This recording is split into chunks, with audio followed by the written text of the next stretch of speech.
Hello friends, ഇന്നത്തെ വീഡിയോയിൽ നമ്മൾ ഡിസ്കസ് ചെയ്യാൻ പോകുന്നത് എങ്ങനെയാണ് നമ്മളുടെ GPS സിസ്റ്റം അല്ലെങ്കിൽ ഒരു GNSS സിസ്റ്റം ഒരു അൺനൗൺ കോർഡിനേറ്റ്സിനെ ഡിറ്റർമിൻ ചെയ്യുന്നത് എന്നതിനെക്കുറിച്ചാണ്.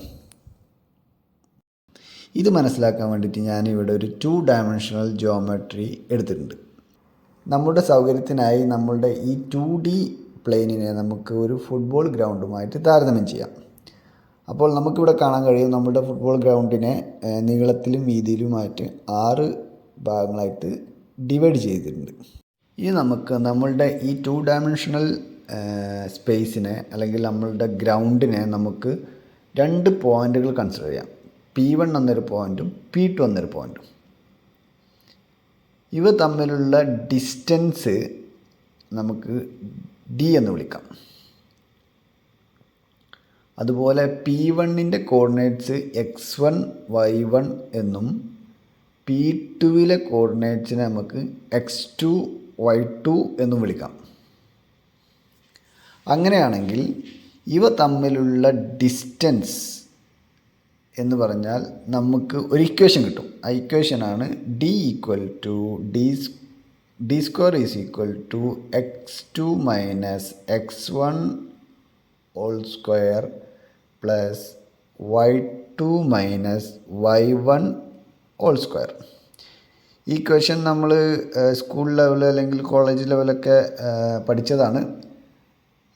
ഈ ഇക്വേഷനാണ് നമ്മളൊരു GPS സിസ്റ്റത്തിൻ്റെ അല്ലെങ്കിൽ ഒരു GNSS സിസ്റ്റത്തിൻ്റെ കോർഡിനേറ്റ്സ് കാൽക്കുലേഷൻ്റെ അടിസ്ഥാനപരമായ ഇക്വേഷൻ. ഇനി നമുക്കൊരു യൂസറിനെ പരിഗണിക്കാം. യൂസറിൻ്റെ കയ്യിലൊരു മൊബൈൽ ഫോൺ ഉണ്ടെന്ന് വിചാരിക്കുക. ഈ മൊബൈൽ ഫോൺ സാറ്റലൈറ്റുമായിട്ട് എപ്പോഴും കമ്മ്യൂണിക്കേഷനിലായിരിക്കണമല്ലോ. ഈ കമ്മ്യൂണിക്കേഷൻ വഴി സാറ്റലൈറ്റിന് യൂസർ എത്ര ദൂരത്താണെന്നുള്ള ഡാറ്റ മനസ്സിലാക്കാൻ കഴിയും. ഇവിടെ അത് റൂട്ട് 8 ആണ്. അതുപോലെ തന്നെ സാറ്റലൈറ്റിൻ്റെ കറൻറ്റ് ഓർബിറ്റൽ പൊസിഷൻ ആ സാറ്റലൈറ്റിന് മനസ്സിലാക്കാൻ കഴിയും. ഇവിടെ അത് 1,3 ആണ്. യൂസറിൻ്റെ അൺനോൺ പൊസിഷൻ നമുക്ക് x,y എന്ന് പരിഗണിച്ചാൽ ഇത്രയും വേരിയബിൾ നമ്മൾ ചിത്രത്തിൽ കാണുന്ന ഇക്വേഷനിൽ സബ്സ്റ്റിറ്റ്യൂട്ട് ചെയ്ത് കഴിഞ്ഞാൽ നമുക്ക് ഇങ്ങനെ ഒരു ഇക്വേഷൻ കിട്ടും. 8 = x - 1 square plus y - 3 whole square. ഇവിടെ നമുക്ക് 2 വേരിയബിളും ഒരു ഇക്വേഷനുമാണ് ഉള്ളത്. അതുകൊണ്ട് ഇത് സോൾവ് ചെയ്യാൻ കഴിയില്ല. എക്സിൻ്റെയും വൈൻ്റെയും വാല്യൂ നമുക്ക് കണ്ടുപിടിക്കാൻ കഴിയില്ല. അപ്പോൾ നമുക്ക് രണ്ടാമതൊരു ഇക്വേഷൻ ആവശ്യമുണ്ട്. അപ്പോൾ രണ്ടാമതൊരു ഇക്വേഷൻ ആവശ്യമുണ്ടെങ്കിൽ നമ്മൾ നേരത്തെ ചെയ്ത പോലെ തന്നെ മറ്റൊരു സാറ്റലൈറ്റിനെ നമ്മൾ ലോഞ്ച് ചെയ്യണം. അപ്പോൾ നമ്മുടെ രണ്ടാമത്തെ സാറ്റലൈറ്റിൻ്റെ പൊസിഷൻ 5,3ഉം അതുപോലെ യൂസറിൽ നിന്ന് സാറ്റലൈറ്റിലേക്കുള്ള ദൂരം √8ഉമാണ്. മാത്രമല്ല നമുക്കറിയാം യൂസറിൻ്റെ അൺനോൺ പൊസിഷൻ x,y അങ്ങനെ ഈ 3 വേരിയബിളും വെച്ചിട്ട് നമുക്ക് എന്തുണ്ടാക്കാം, മറ്റൊരു ഇക്വേഷൻ ഉണ്ടാക്കാം. അപ്പോൾ നമ്മളുടെ ഡിസ്റ്റൻസും ഓർബിറ്റൽ പൊസിഷൻ്റെ x വാല്യൂവും y വാല്യൂവും നമ്മൾ ഇക്വേഷനിൽ സബ്സ്റ്റിറ്റ്യൂട്ട് ചെയ്യുമ്പോൾ √8² is equal to x - 5 whole square plus y - 3 whole square എന്ന് കിട്ടും. അതിന് നമുക്ക് 8 = x - 5 whole square plus y - 3 whole square എന്ന് എഴുതാം. ഇപ്പോൾ നമുക്ക് ഇക്വേഷൻ 2 എന്നതും ഇക്വേഷൻ 1 എന്നതും നമുക്ക് സ്ക്രീനിൽ കാണാൻ കഴിയും. ഈ ഇക്വേഷൻ 2 നമ്മൾ എക്സ്പാൻഡ് ചെയ്ത് നമുക്ക് അതിനെ റിസോൾവ് ചെയ്യാൻ പറ്റും. അതിൻ്റെ സൊല്യൂഷനാണ് x,3 y,1. ഇത് കുറച്ച് സമയമെടുക്കുന്ന ഒരു പ്രോസസ്സ് ആയതുകൊണ്ടാണ് ഞാനതിവിടെ സ്കിപ്പ് ചെയ്തത്. നിങ്ങൾക്ക് വേണമെങ്കിൽ ചെയ്ത് നോക്കാം. അല്ലെങ്കിൽ ഈ എക്സിൻ്റെയും വൈൻ്റെയും വാല്യൂ ഇവിടെ സബ്സ്റ്റിറ്റ്യൂട്ട് ചെയ്താലും ഇക്വേഷൻ സാറ്റിസ്ഫൈ ആവുമെന്ന് നോക്കാം. എനിവേ നമുക്ക് എക്സിൻ്റെയും വൈൻ്റെയും വാല്യൂ കണ്ടുപിടിക്കുന്ന മെത്തേഡ് മനസ്സിലായല്ലോ. ഇവിടെ പിക്ചറിൽ നോക്കിയാൽ തന്നെ നിങ്ങൾക്ക് ജിയോമെട്രിക്കലി മനസ്സിലാവും നമ്മളുടെ യൂസർ നിൽക്കുന്നത് 3ലും 1ലും ആണെന്ന്. അപ്പോൾ ഇങ്ങനെയാണ് ഒരു 2 ഡയമെൻഷണൽ വേയിൽ 2 സാറ്റലൈറ്റുകൾ ഉപയോഗിച്ചുകൊണ്ട് ഒരു യൂസറിൻ്റെ കോർഡിനേറ്റ് മനസ്സിലാക്കുന്ന രീതി. ഇതുപോലെ തന്നെയാണ് നമ്മൾ 3 ഡയമെൻഷനിലും അപ്ലൈ ചെയ്യുന്നത്. പക്ഷേ അവിടെ 3 ഇക്വേഷൻ ഉണ്ടാവും, 3 വേരിയബിൾ ഉണ്ടാവും. അതുകൊണ്ട് തന്നെ മിനിമം 3 സാറ്റലൈറ്റ് റിക്വയർഡാണ്. പക്ഷേ പ്രാക്ടിക്കൽ സിനാരിയോയിൽ നമ്മൾ 24 സാറ്റലൈറ്റൊക്കെയാണ് യൂസ് ചെയ്യാറ്. ഇനി നമുക്ക് ഒരു സാറ്റലൈറ്റിൽ നിന്നും യൂസറിലേക്കുള്ള ദൂരം എങ്ങനെ കണക്കാക്കാമെന്ന് നോക്കാം. ഇതിനായി നമുക്ക് ബേസിക് ആയിട്ടൊരു ഇക്വേഷൻ ആവശ്യമുണ്ട്. അതായത് distance equal to velocity into time. നമുക്കറിയാവുന്നൊരു ഇക്വേഷനാണ്. ഇവിടെ ഡിസ്റ്റൻസ് എന്ന് പറഞ്ഞാൽ സാറ്റലൈറ്റിൽ നിന്ന് യൂസറിലേക്കുള്ള ദൂരവും, വെലോസിറ്റി എന്ന് പറഞ്ഞാൽ റേഡിയോ വേവിൻ്റെ അല്ലെങ്കിൽ GPS സിഗ്നലിൻ്റെ വെലോസിറ്റിയുമാണ്. അതുപോലെ ടൈം എന്ന് പറഞ്ഞാൽ ആ GPS സിഗ്നൽ സാറ്റലൈറ്റിൽ നിന്ന് റിസീവറിലേക്ക് എത്താൻ എത്ര സമയമെടുത്തു എന്നുള്ളതുമാണ്. നമ്മൾ നേരത്തെ പറഞ്ഞ പോലെ ഒരു GPS സിഗ്നൽ സെൻഡ് ചെയ്യുമ്പോൾ അത് എപ്പോൾ സെൻഡ് ചെയ്തു എന്ന് അതിൽ എൻകോഡർ ആയിരിക്കും, അല്ലെങ്കിൽ ആ ടൈം സ്റ്റാമ്പ് അതിൽ ഫീഡർ ആയിരിക്കും. അതുപോലെ നമ്മളുടെ മൊബൈലിന് അറിയാം ആ സിഗ്നൽ എപ്പോൾ റിസീവ് ചെയ്തു എന്ന്. അപ്പോൾ റിസീവ് ചെയ്ത ടൈമും സെൻഡ് ചെയ്ത ടൈമും മൈനസ് ചെയ്യുകയാണെങ്കിൽ നമുക്ക് ആ GPS സിഗ്നൽ സാറ്റലൈറ്റിൽ നിന്ന് റിസീവറിലേക്ക് എത്താൻ എത്ര സമയമെടുത്തു എന്ന് കിട്ടും.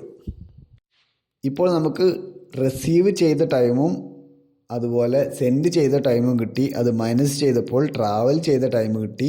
ഈ ട്രാവൽ ചെയ്ത ടൈമിനെ നമ്മൾ പ്രകാശ വേഗത കൊണ്ട് അല്ലെങ്കിൽ റേഡിയോ വേവിൻ്റെ വേഗത കൊണ്ട് മൾട്ടിപ്ലൈ ചെയ്ത് കഴിഞ്ഞാൽ സാറ്റലൈറ്റ് മൊബൈലിൽ നിന്ന് എത്ര ദൂരത്താണ് നിൽക്കുന്നതെന്ന് മനസ്സിലാവും. ഇവിടെ നിങ്ങളൊരു കാര്യം ശ്രദ്ധിച്ചോ, അതായത് ടൈമിലുണ്ടായേക്കാവുന്ന ചെറിയ എറർ പോലും ഡിസ്റ്റൻസിൽ വലിയ എറർ ഉണ്ടാക്കാനുള്ള സാധ്യതയുണ്ട്. കാരണം എന്താണ്, നമ്മൾ ഡിസ്റ്റൻസ് എന്ന് പറഞ്ഞാൽ ടൈം ഇൻറ്റു ലൈറ്റ് സ്പീഡാണല്ലോ. ലൈറ്റ് സ്പീഡ് വലിയൊരു നമ്പർ ആയതുകൊണ്ട് 3 × 10⁸ എന്ന നമ്പർ ആയതുകൊണ്ട് ടൈമിലുണ്ടാകുന്ന ചെറിയ എറർ പോലും ഡിസ്റ്റൻസിൽ വലിയ എററായിട്ട് സംഭവിക്കും. ഇതിനു വേണ്ടി ഇത് അവോയ്ഡ് ചെയ്യാൻ വേണ്ടി നമ്മൾ ഹൈ എഫിഷ്യൻറ്റ് ക്ലോക്കുകൾ സാറ്റലൈറ്റിൽ ഉപയോഗിക്കണം. അതുപോലെ തന്നെ റിസീവറിലും ഹൈ എഫിഷ്യൻറ്റ് ക്ലോക്കുകൾ ഉപയോഗിക്കണം. ഇത്തരം ഹൈ എഫിഷ്യൻറ്റ് ക്ലോക്കുകളാണ് ആറ്റോമിക് ക്ലോക്ക് എന്ന് പറയുന്നത്. ആറ്റോമിക് ക്ലോക്കിൻ്റെ എഫിഷ്യൻസി എന്ന് പറഞ്ഞാൽ ഒരു സെക്കൻഡ് എറർ ഉണ്ടാവണമെങ്കിൽ 13.8 ബില്യൺ ഇയേഴ്സ് ആ ആറ്റോമിക് ക്ലോക്ക് റണ്ണ് ചെയ്യണം. അപ്പോൾ നിങ്ങൾക്ക് ആലോചിച്ചാൽ അറിയാം എത്രത്തോളം എഫിഷ്യൻ്റാണ് ഇത്തരം ക്ലോക്കുകളെന്ന്.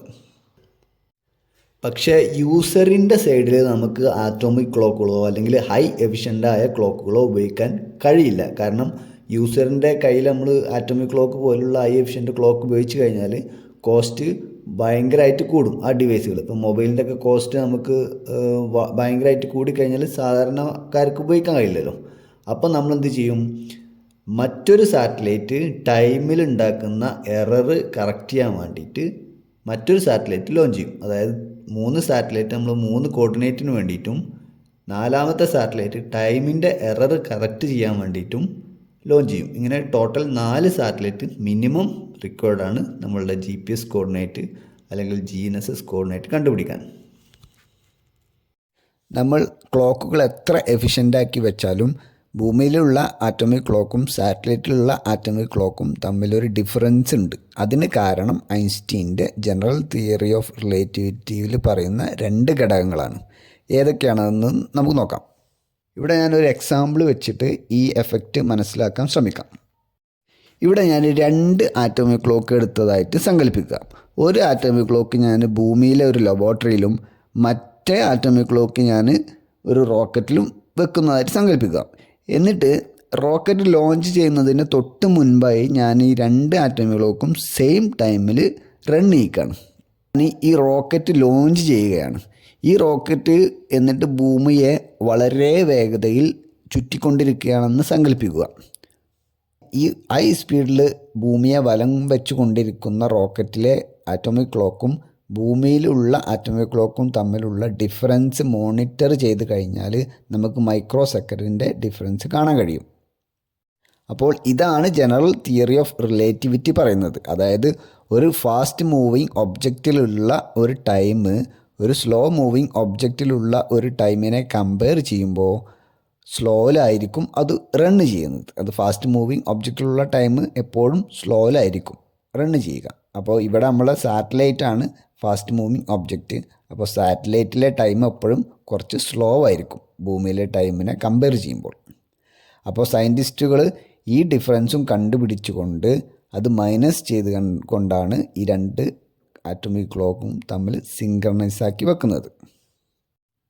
ഇനി ടൈമിൽ ഡിഫറൻസ് ഉണ്ടാക്കാവുന്ന മറ്റൊരു ഘടകമാണ് ഡിഫറൻസ് ഇൻ ഗ്രാവിറ്റി. അതായത് കുറഞ്ഞ ഗ്രാവിറ്റി ഉള്ള സ്ഥലത്ത് ടൈം സ്പീഡിലും കൂടുതൽ ഗ്രാവിറ്റി ഉള്ള സ്ഥലത്ത് ടൈം വളരെ സ്ലോയിലുമായിരിക്കും റൺ ചെയ്യുക. ഇതും ഐൻസ്റ്റീൻ്റെ തിയറി ഓഫ് റിലേറ്റിവിറ്റിയിൽ എക്സ്പ്ലെയിൻ ചെയ്യുന്ന കാര്യമാണ്. ഇവിടെ നമുക്കറിയാം സാറ്റലൈറ്റ് നിൽക്കുന്നത് ഭൂമിക്ക് എത്രയോ മുകളിലാണ്. അവിടെ സാറ്റലൈറ്റിൽ ഗ്രാവിറ്റി വളരെ വീക്കായിരിക്കും. പക്ഷേ ഭൂമിക്ക് സർഫസിൽ നമ്മളൊക്കെ ജീവിക്കുന്ന ഭൂമിയുടെ സർഫസിൽ ഗ്രാവിറ്റി വളരെ കൂടുതലാണ്. അപ്പോൾ ഭൂമിയിലുള്ള ആറ്റോമിക് ക്ലോക്ക് സാറ്റലൈറ്റിലുള്ള ആറ്റോമിക് ക്ലോക്കിനേക്കാളും സ്ലോയിലായിരിക്കും റൺ ചെയ്യുക. അപ്പോൾ ഈ ഒരു ഡിഫറൻസ് സയൻറ്റിസ്റ്റുകൾ ഓൾറെഡി കണ്ടുപിടിക്കുകയും അതും മൈനസ് ചെയ്തുകൊണ്ടാണ് ഭൂമിയിലുള്ള ആറ്റോമിക് ക്ലോക്കും സാറ്റലൈറ്റിലുള്ള ആറ്റോമിക് ക്ലോക്കും സിങ്ക്രണൈസ് ആക്കി വെക്കുന്നത്. നമ്മളൊക്കെ ഫ്രണ്ട്സിന് ലൊക്കേഷൻ അയച്ചു കൊടുക്കുമ്പോൾ നിങ്ങൾ ശ്രദ്ധിച്ചിട്ടുണ്ടോ ആ ലൊക്കേഷൻ എന്താണെന്നുള്ളത്? അതിൽ ചിലപ്പോൾ നിങ്ങൾ കണ്ടിട്ടുണ്ടാവും 20 ഡിഗ്രി നോർത്ത്, 30 ഡിഗ്രി സൗത്ത്, അല്ലെങ്കിൽ 1.2 ഡിഗ്രി സൗത്ത്, ഇങ്ങനെയൊക്കെ എഴുതിയിട്ടുണ്ടാവും.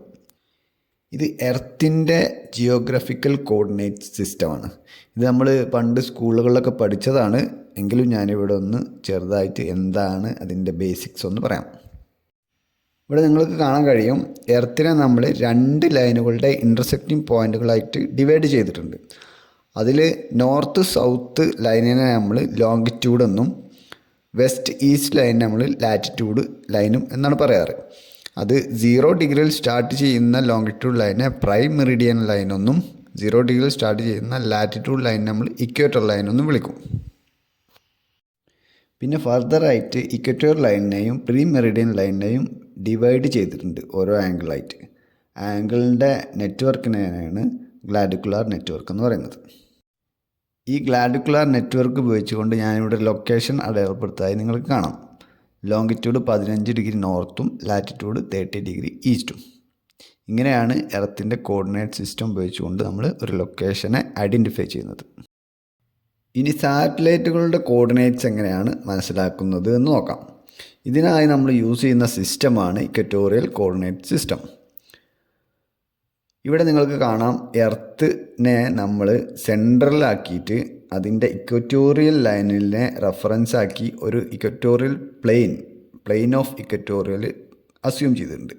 ഇതിനെ റെഫറൻസ് ചെയ്തുകൊണ്ടാണ് നമ്മൾ എക്സും വൈയും സെഡും ആക്സിസ് ഉണ്ടാക്കുന്നത്. ഈ ചിത്രത്തിൽ നിങ്ങൾക്ക് കാണാം, എർത്ത് സെൻറ്റർ ആയിക്കൊണ്ട് മറ്റൊരു വലിയ സ്പിയറിലാണ് സാറ്റലൈറ്റുകളൊക്കെ കറങ്ങുന്നത്. ആ സ്പിയറിലെ കോർഡിനേറ്റ്സുകളെല്ലാം എർത്തിൽ ചെയ്ത പോലെ നമ്മൾ മാർക്ക് ചെയ്തിട്ടുണ്ട്. മാത്രമല്ല എർത്തിൽ നിന്ന് സാറ്റലൈറ്റിലേക്കുള്ള ദൂരവും നമുക്കറിയാവുന്നതാണ്. ഇങ്ങനെ നമുക്ക് ഓരോ സാറ്റലൈറ്റുകളുടെയും പൊസിഷന് ട്രാക്ക് ചെയ്യാൻ കഴിയുന്നതാണ്. ഇത്രയും ആയി കഴിഞ്ഞാൽ ഇനി നമുക്ക് വേണ്ടത് സാറ്റലൈറ്റുകളെ എപ്പോഴും മോണിറ്റർ ചെയ്യുക എന്നുള്ളതാണ്. എന്തിനാണ് നമ്മൾ സാറ്റലൈറ്റുകളെ മോണിറ്റർ ചെയ്യുന്നത്? സാറ്റലൈറ്റിൻ്റെ പൊസിഷനിൽ എന്തെങ്കിലും എറർ ഉണ്ടെങ്കിൽ അത് കറക്റ്റ് ചെയ്യണം. ടൈമിൽ എന്തെങ്കിലും സിങ്ക്രണൈസേഷൻ പ്രോബ്ലം ഉണ്ടെങ്കിൽ അത് കറക്റ്റ് ചെയ്യണം. മാത്രമല്ല ഹൈറ്റിൽ എന്തെങ്കിലും പ്രോബ്ലം ഉണ്ടെങ്കിൽ അത് കറക്റ്റ് ചെയ്യണം.